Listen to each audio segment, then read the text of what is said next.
சரியோ? அப்ப அயனாக்க சக்தினா என்ன பிள்ளைகள்? வாயு நிலையில் காணப்படும்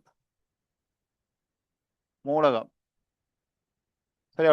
வாயு நிலையில் காணப்படுற மூலகம் ஒன்றில் இருந்து சரியோ அதே வாயு நிலையில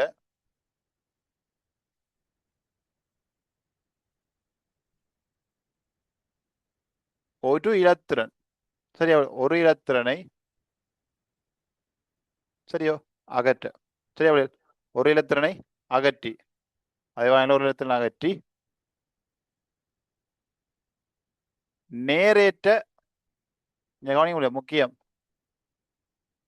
அயன் ஒன்றை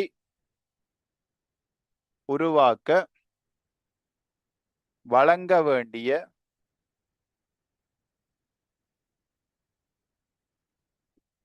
இழிவளவான சக்தி